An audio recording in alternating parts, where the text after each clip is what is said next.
Assalamualaikum dan salam sejahtera. Anda sedang menonton Agenda Awani dan malam ini seperti biasa Agenda Awani masuk ke dalam denyut nadi masyarakat dan masyarakat sekarang sudah pun dihujani dengan maklumat berkaitan vaksin.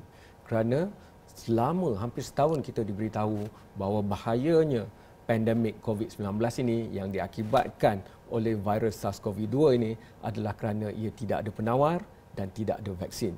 Tapi kini dengan beberapa negara telah mula menyuntik vaksin ke tubuh warga negara mereka, maka perbincangan itu mendapat satu tingkat yang lebih tinggi lagi. Saya berterima kasih kepada Dr. Badrul Hisham Abdul Rahman.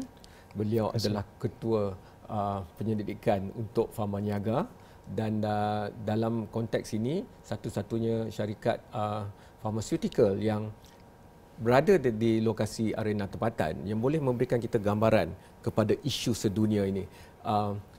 Doktor, sebelum saya pergi lebih lanjut, saya nak bermula dengan hakikat bahawa pengumuman yang dibuat baru-baru ini oleh YB Khairy Jamaluddin sebagai Menteri Sains, Teknologi dan Inovasi. Beliau mengumumkan kepada dalam sidang media bahawa dengan perjanjian-perjanjian baru dan sebagainya dengan syarikat-syarikat farmaceutical yang sudah pun ada vaksin ini, kita akan mendapat lebih kurang 82.8% liputan kepada warga ataupun populasi yang ada di Malaysia. Ini bersamaan dengan 26.5 juta orang.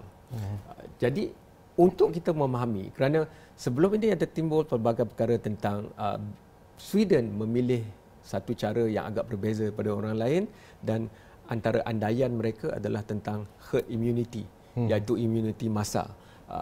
Jadi mungkin elok kita undur sikit ke belakang.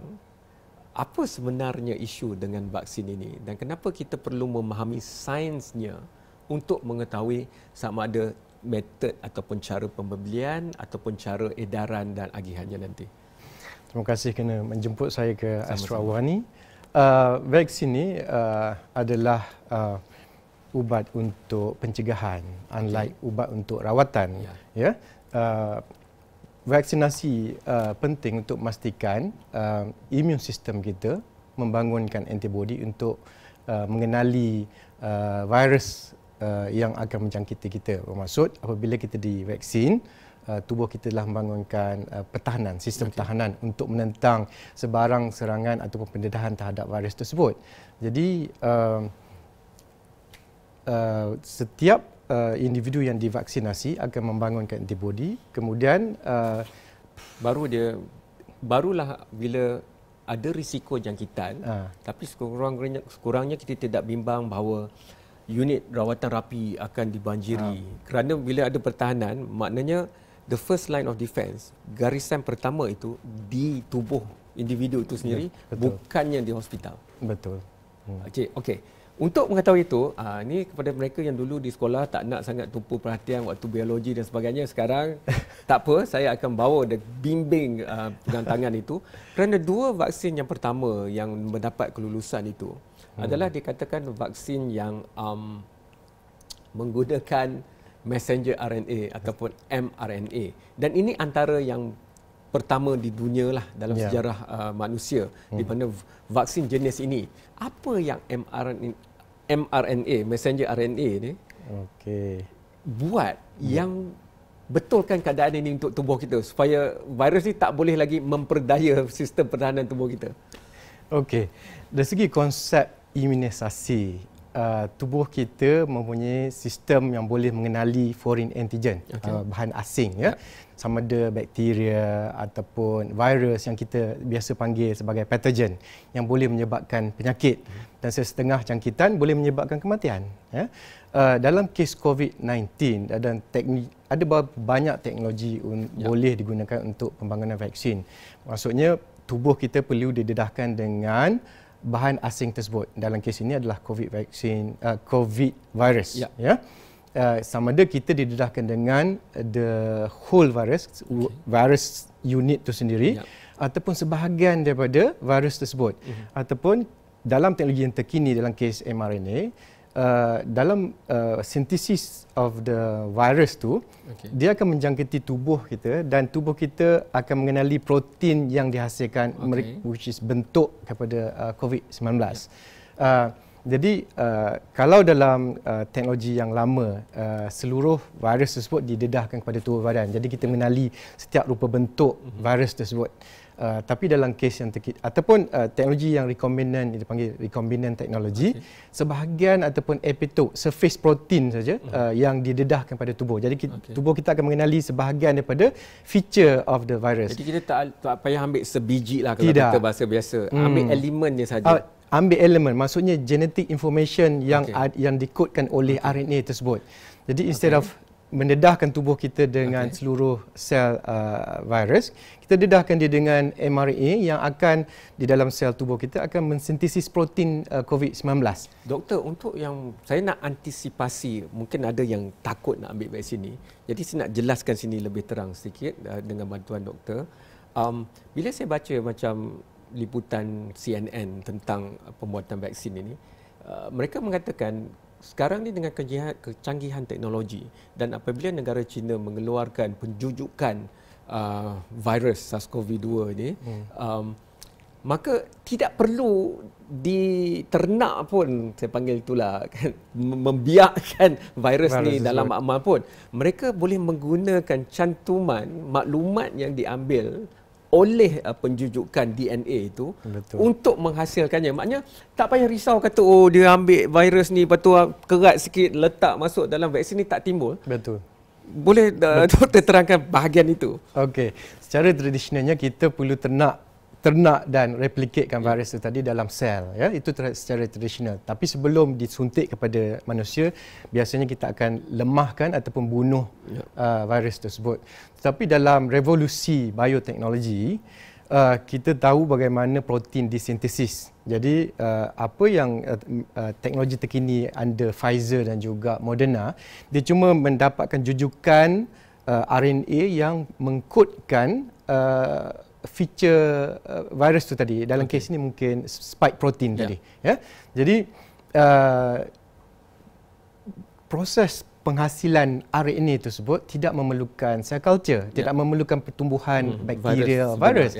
Jadi dia disintesis secara sintetik dalam tabung uji ataupun reaktor. Kalau getah ada sintetik, kini virus juga kita boleh sintetik. Boleh, sebahagian part of the jadi itu dengan sendirinya menjamin bahaya yang orang takut sangat tu tak ada risiko daripada aspek itulah. Kerana dia hanya buat sintetik sahaja. Sintetik. Tapi yang orang risau, walaupun sintetik, boleh tak dia mengaktifkan perkembangan lain? Itu saya tanya. Betul.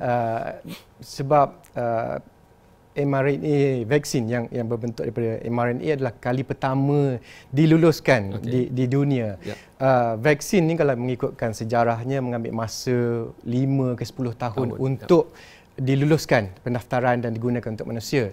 Typically ambil masa untuk membangunkan proses, membuat ujian praklinikal, klinikal fasa 1, 2 dan 3. Dan sepanjang fasa tersebut, saintis dapat data dari segi keselamatan penggunaan vaksin tersebut, safety, drug safety. Tetapi dalam kes pandemik COVID-19, kita bukan maksud tergesa-gesa, tapi dalam keadaan yang memerlukan segera. Jadi lagipun teknologi itu sudah dibangunkan peringkat awal. The pandemic datang pada waktu yang tepat. Gunakan teknologi yang sedia ada dan dalam masa kurang daripada 1 tahun COVID vaksin yang berasaskan mRNA dihasilkan dan mengikutkan kajian klinikalnya lulus, ya. Tetapi kesan jangka panjang tu belum dapat kita lihat sebab fasa klinikal tak sampai setahun pun lagi, belum, berapa 3-4 bulan. Jadi kerisauan umum adalah terhadap apa akan berlaku selepas nanti saya pergi sikit lagi ke situ, tapi saya nak ambil kearifan doktor juga untuk melihat kepada dia hanyalah mRNA adalah kod genetik. Dia bukannya hilang lah kalau saya boleh pakai bandingan macam tu untuk hasilkan DNA baru atau organisma baru. Dia digunakan oleh sel untuk menghasilkan, kalau saya faham begitu, ya doktor. Tadi bila saya mendengar kembali apa yang diberitahu oleh YB Khairi Jamaluddin, pengedaran vaksin ini akan mengikut sainsnya iaitu kapasiti penyimpanan. Kerana kalau dia perlukan negatif 70, maka kita tak boleh hantar dia naik bot ke Ulu Sungai Rejang di Sarawak. Kerana dia tak ada kapasiti penyejukan begitu.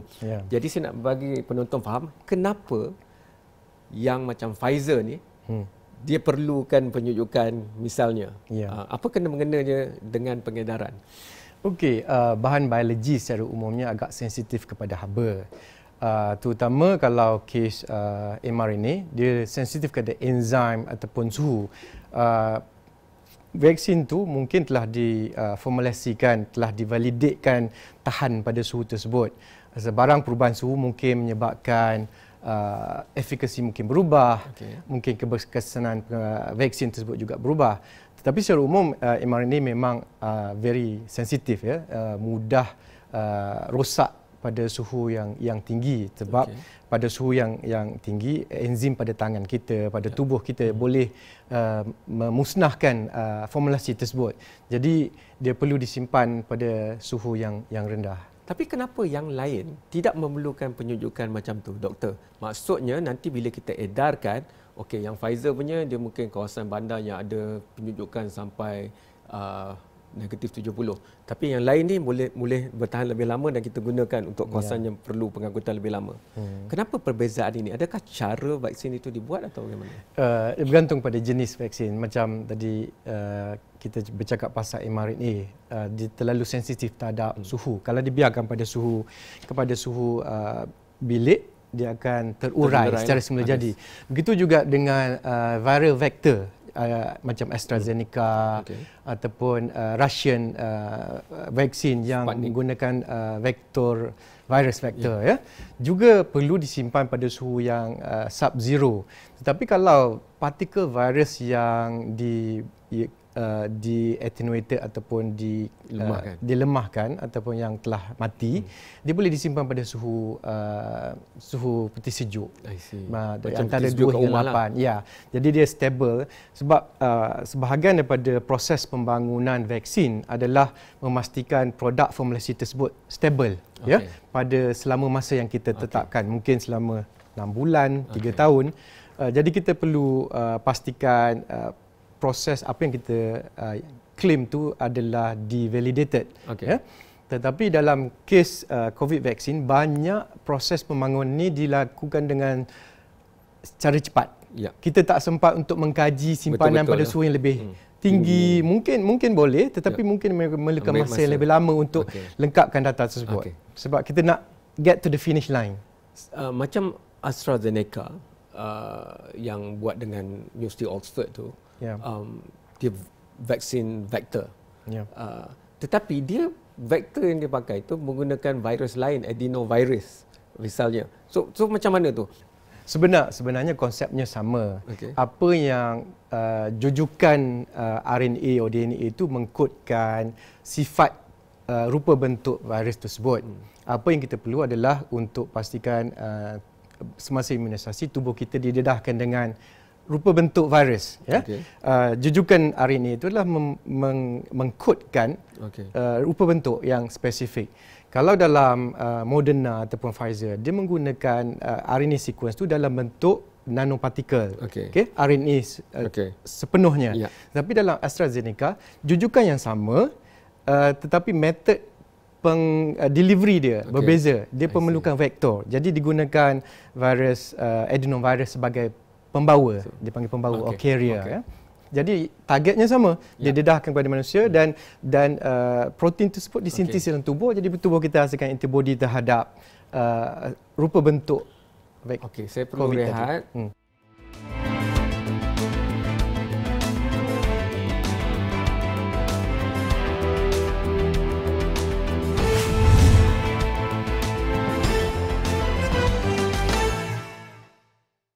Anda masih lagi menonton Agenda Awani dan kita masih harapan kita untuk mengalahkan COVID-19 semakin jelas kerana vaksin dan perjanjian yang negara sedang berbincang dan sedang kemaskinikan untuk pastikan, dan pengumuman terbaru oleh YB Khairi Jamaluddin, 82% lebih penduduk yang berada di Malaysia akan diliputi atau bekalan vaksin yang kita akan dapatkan itu cukup untuk sebanyak itu, dan itu naik daripada 70% sebelum ini. Dan saya masih berbincang dengan Dr. Badrul Syam, ketua penyelidik untuk Pharmaniaga, tentang sains di sebalik vaksin ini, dan perkara yang cukup dibincangkan di media sosial, side effect ataupun kesan sampingan vaksin. Dan kita bukan ambil satu vaksin seperti kata YBKJ, kita ambil a portfolio of vaksin. So maknanya pelbagai vaksin kerana pelbagai sebab lah. Ya. Jadi kalau ada pelbagai vaksin, ada pelbagai kesan sampingan atau bagaimana? Tolong huraikan untuk kami. Ya, possible. Kajian keberkesanan vaksin ini mengambil fasa klinikal yang panjang. Okay. Tadi saya sebut ada fasa 1, fasa 2 dan fasa 3. Kalau mengikutkan kajian yang normal, dia akan mengambil masa beberapa tahun. Tetapi kita dalam masa yang singkat berupaya menghasilkan enough data untuk support keberkesanan dan keselamatan vaksin tersebut. Dari segi side effect, tidak ada vaksin yang saya rasa tidak ada side effect.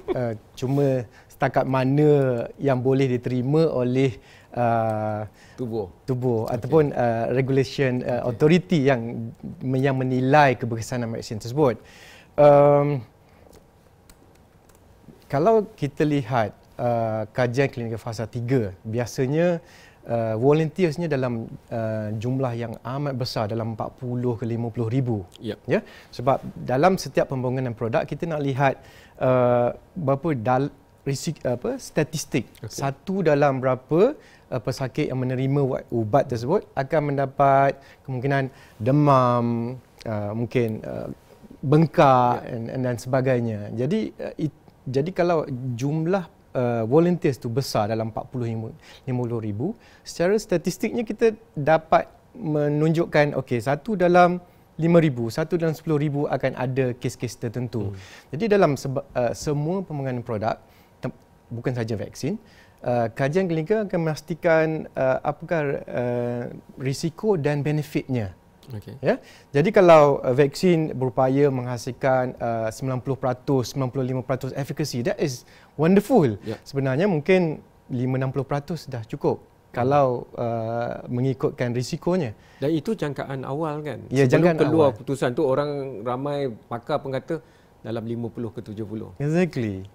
Jadi di luar jangkaan. Apa yang kita lihat, semua syarikat yang telah share klinikal data dia tahap ketiga menunjukkan 80-90 lebih, dan ini amat tinggi dan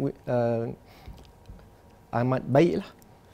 Jadi bagaimana doktor melihat kenyataan yang diberikan oleh YBKJ kerana negara seperti Singapura, saya ingat lagi beberapa tahun lalu ketika demam sesama burung dan SARS dan sebagainya, mereka secara polisi memilih vaksin sebagai antara industri yang mesti mereka bangunkan, dan 2-3 tahun selepas itu saja, bila keluar pula satu lagi epidemik, mereka telah pun berjaya mendapat keuntungan komersial hasil daripada pelaburan lebih kurang tahun 2007-2008 kalau tak silap saya. Jadi bila YBKJ cakap macam tu, dan bila doktor ada di sebelah saya hari ini, jadi saya nak minta doktor berikan pandangan orang dalam industri lah terhadap kenyataan itu. Satu keadaan yang kita alu-alukan. Kalau kita lihat dalam sekitaran negara-negara Southeast Asia, Indonesia mempunyai keupayaan yang hebat dalam membangunkan vaksin dan menghilangkan.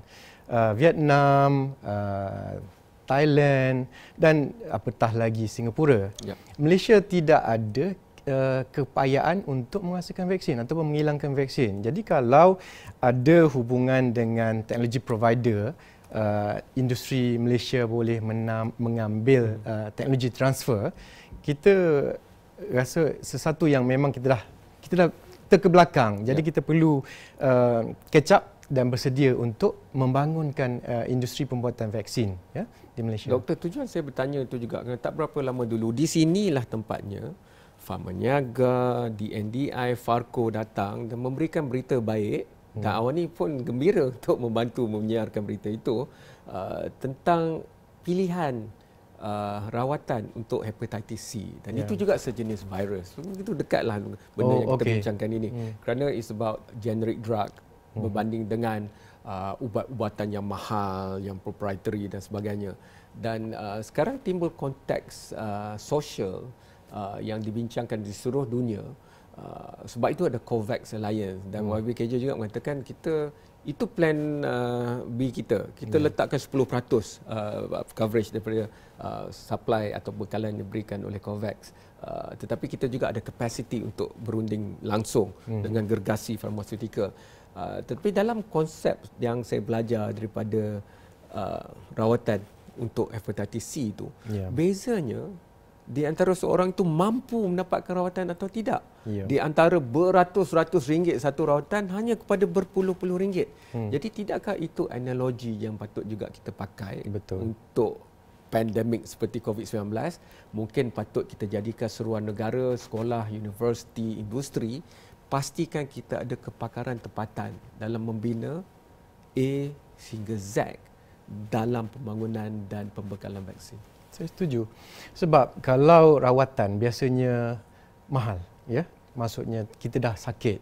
Kalau pencegahan melalui vaksin, kita lebih bersedia dan kita boleh elakkan kos-kos untuk rawatan. Kalau macam tadi kes hepatitis, ya. Sebenarnya ada vaksin yang boleh kita suntik kepada general public supaya kita dapat protection. Maksud kita cegah sebelum kita dijangkit dan memerlukan rawatan yang beratus-ratus ribu.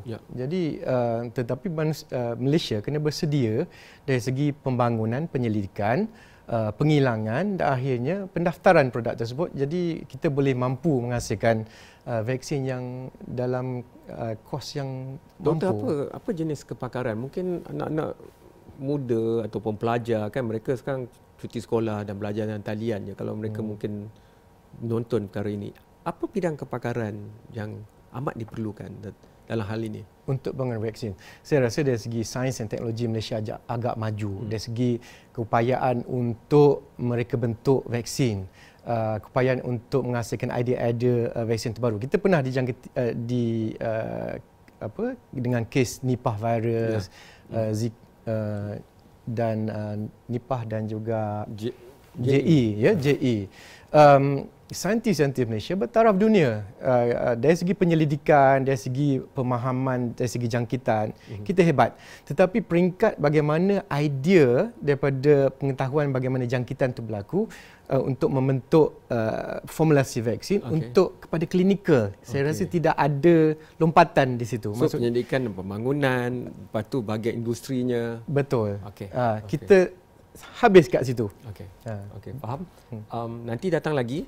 Saya difahamkan memang Pharmaniaga ada kilang yang canggih pun, bukanlah kilang buat COVID vaksin dan sebagainya, tapi kilang lah. Untuk bidang pharmaceutical ni dia ada mungkin SOP yang lebih ketat berbanding nak buat barangan biskut ke dan sebagainya. Itu lain kali datang supaya kita boleh kongsikan, dan kita juga mahu melihat pandangan pakar seperti doktor tempatan.